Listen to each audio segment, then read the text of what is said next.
Voy a empezar a hacer el video audiolibro de lo que es el libro de los aventureros de Harold Robbins. Voy a hacer el mayor esfuerzo de mejorar mi dicción para que sea algo agradable en la medida. Es un libro maravilloso.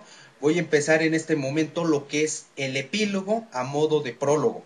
Y cada video que vaya subiendo y realizando va a ser de un capítulo avanzando de cada uno de los libros. Es una historia maravillosa, ampliamente recomendable. Epílogo a modo de prólogo. Fue 10 años después de su violenta muerte, su tiempo terrenal se acabó, y el plazo que obtuvo en el último y pequeño cubículo que le sirvió de refugio había expirado. Ahora el proceso se había completado, y él volvería al polvo y a las cenizas de la madre tierra de donde había salido. El sol tropical lanzaba ondas de cálida humedad sobre las cruces pintadas de negro, de las encaladas paredes del cementerio.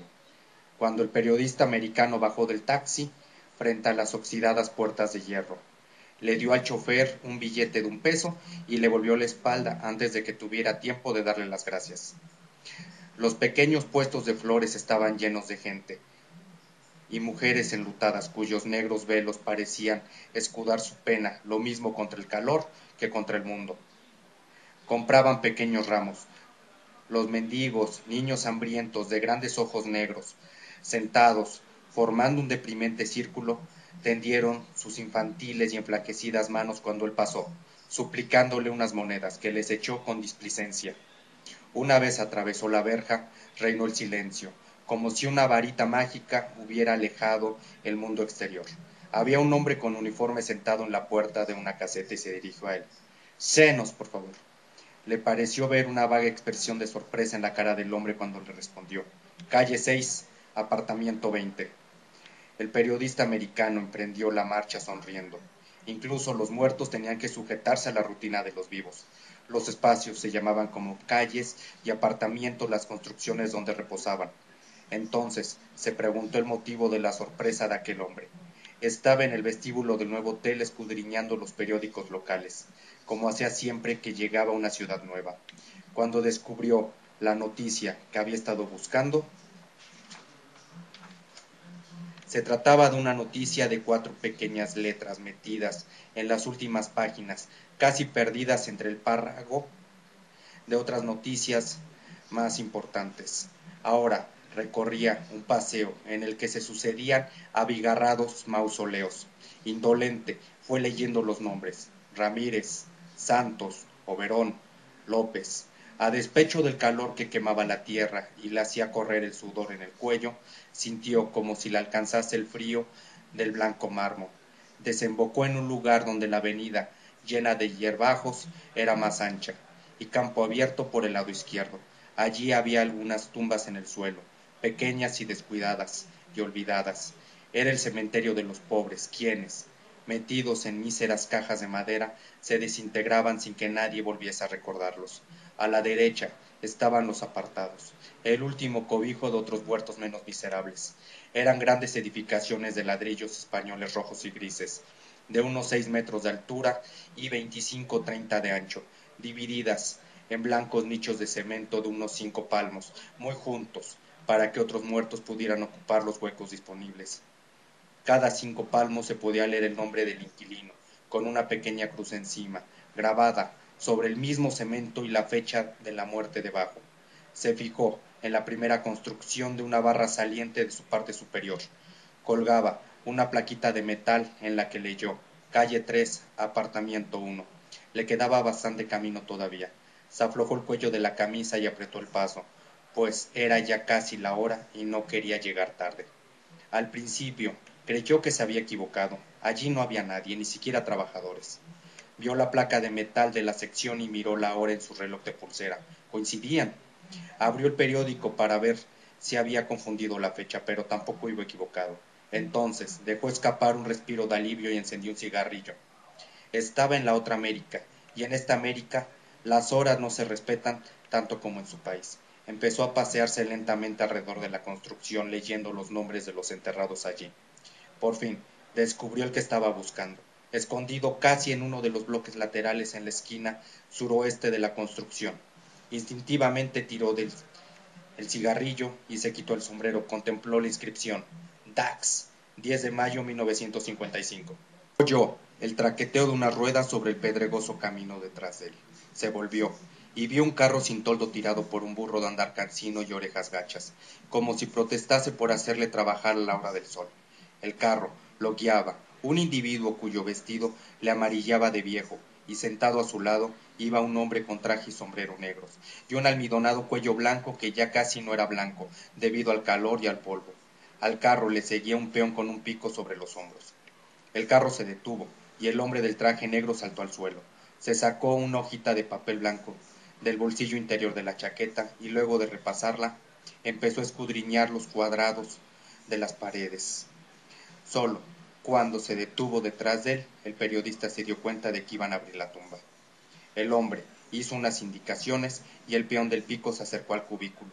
Murmuró algunas palabras en un español suave que casi no se le oyeron, y el otro bajó pesadamente del carro, arrastrando una escalerilla hecha de varios maderos unidos con clavos. La apoyó contra la pared y subió. Una vez arriba, miró de cerca la pared del nicho. Dax, dijo con una voz que sonó áspera en el silencioso cementerio. El director asintió. Dax, repitió complacido. El peón del pico también afirmó. Había satisfacción en su voz. Dax, repitió y escupió en el suelo. El peón, subido en la escala, alargó el brazo pidiendo el pico. El otro se lo entregó, y con un hábil golpe clavó el pico en el centro mismo del bloque de hormigón, precisamente cuando el sol caía con más vigor.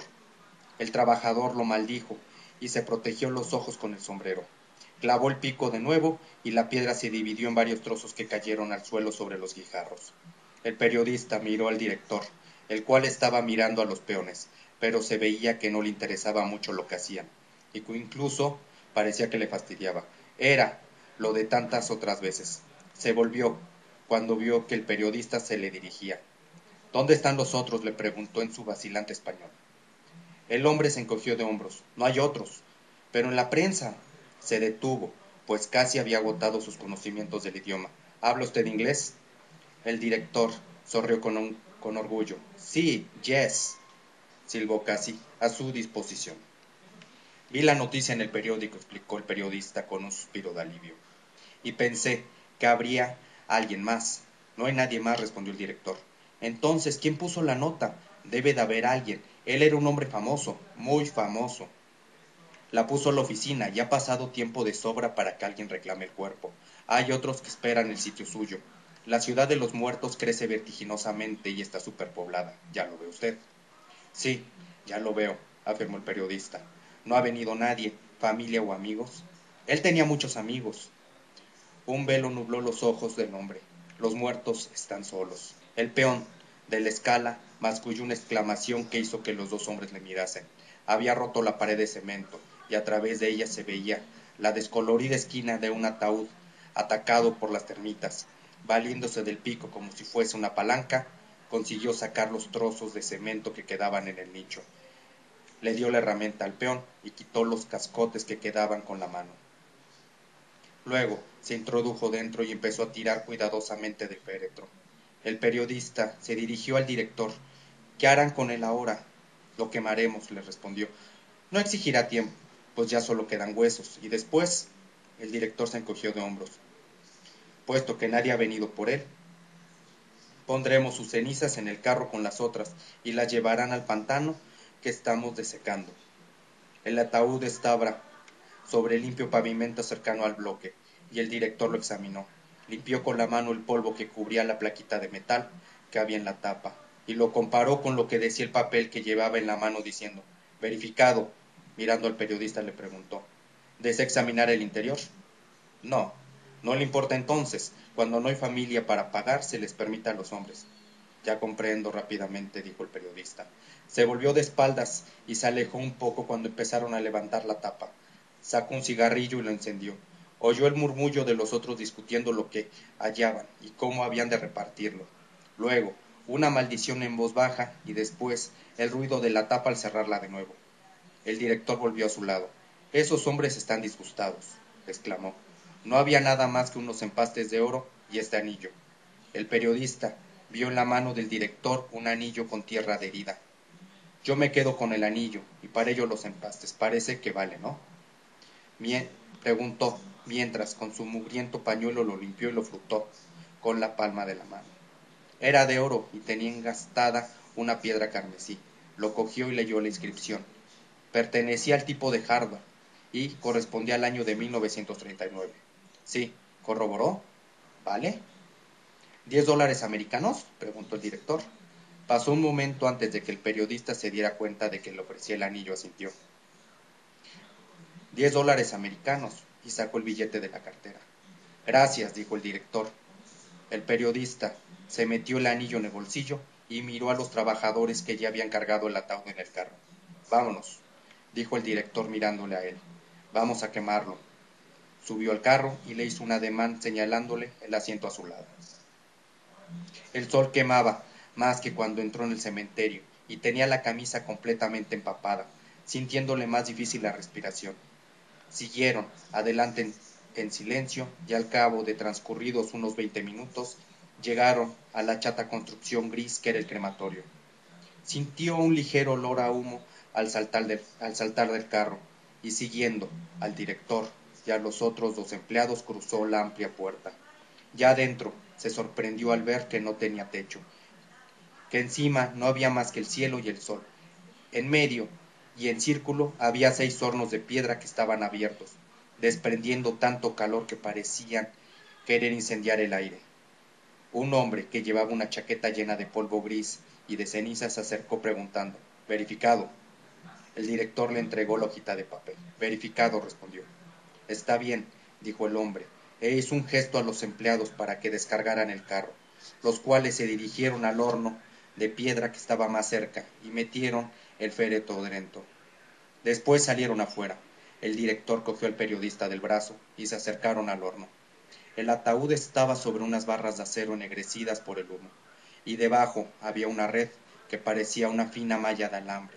«Para las cenizas, ¿no?», preguntó el periodista. El director asintió. El hombre de la chaqueta gris los estaba mirando, y el director tiró de la manga del periodista. «Espera 10 pesos por su trabajo, es la costumbre». El periodista se sacó del bolsillo un billete, dándoselo al hombre, cuya dentadura se destacó en su atezado rostro al darle las gracias y hacer algunos gestos de agradecimiento. El periodista aceleró el paso hasta que estuvieron un poco más lejos y cerca de una pared. Entonces el hombre de la chaqueta gris empezó a darle a un fuelle. Siguió un ruido sordo dentro del horno, y enseguida el ruido se convirtió en un bramido. Parecía que dentro de la caja estallase un trueno, pero no se veían llamas por ninguna parte, pareciendo que el ataúd se consumía bajo ondas de aire caliente. Entonces, repentinamente, el hombre hizo funcionar una palanca, y se habría dicho que todas las llamas del infierno se devoraban entre sí. El periodista sintió la violenta ráfaga de calor en el rostro, pero solo momentáneamente. Las llamas apagaron y el ataúd pareció desintegrarse en un polvo gris y desaparecer lentamente dentro del horno. El director le volvió a tirar de la manga. «Vamos afuera y fumemos un cigarrillo. Antes de terminarlo, nos traerán las cenizas». El cálido sol le dio una grata impresión de frescor después del calor que había pasado allí dentro. Ofreció un cigarrillo al director y éste lo tomó con las corteses maneras de muchos sudamericanos, mientras le daba lumbre para encenderlo. Fumaron en silencio. Había estado en lo cierto. Aún no habían acabado el cigarrillo cuando el hombre llegó con una pequeña urna de cerámica. Miró al director. «La urna vale 5 pesos», murmuró con aire de excusa. El periodista se sacó una moneda de 5 pesos del bolsillo. El hombre, después de dar otra vez las gracias, ofreció la urna al director, quien dijo: «Ahora vamos al carro». Dieron la vuelta al edificio y se hallaron ante un carrito tirado por un burro de mirada soñolienta, sucio de barro y de estiércol, y acribillado el lomo por los tabanos y las moscas que le picaban. El director informó: «Aquí vaciamos las cenizas». El periodista echó un vistazo al lugar y de pronto algo se removió en su interior. «¿No hay otro sitio?». El otro asintió. «Hay una granja al otro lado de la carretera, y por 5 pesos el propietario le permitirá que las deje ahí». «Pues vamos allá». Siguió el director hasta el campo del otro lado de la carretera. Era un patatar, y el campesino, que apareció como si brotase de la tierra, desapareció en cuanto recibió los 5 pesos. El director le tendió la urna. «Señor». El periodista meneó la cabeza. ¿Le conocía usted, señor? Sí, respondió, le conocía. El director destapó la urna y con un hábil juego de la muñeca arrojó las cenizas al aire. Silenciosamente vieron cómo el viento las esparcía por el campo. Esto no está bien, exclamó de repente el periodista. No está bien. ¿Por qué, señor? Porque era un hombre fuerte, respondió el periodista. La tierra se estremecía cuando él la pisaba. Los hombres le querían y le temían. Las mujeres temblaban ante el poder de sus músculos y la gente soñaba en alcanzar sus favores. Y ahora no hay nadie que le recuerde. Tenía usted razón, los muertos están solos. El director lo cogió de nuevo del brazo y le miró. Estaba hastiado y cansado, y no deseaba más que volver al bar del hotel y beber algo frío. Hubiera deseado no descubrir la noticia ni haber venido a este rincón tan horrible, azotado por un sol implacable, a este mundo sin memoria. No, señor, le dijo el hombre suavemente. Yo estaba equivocado, pues él no estuvo solo, usted estaba aquí.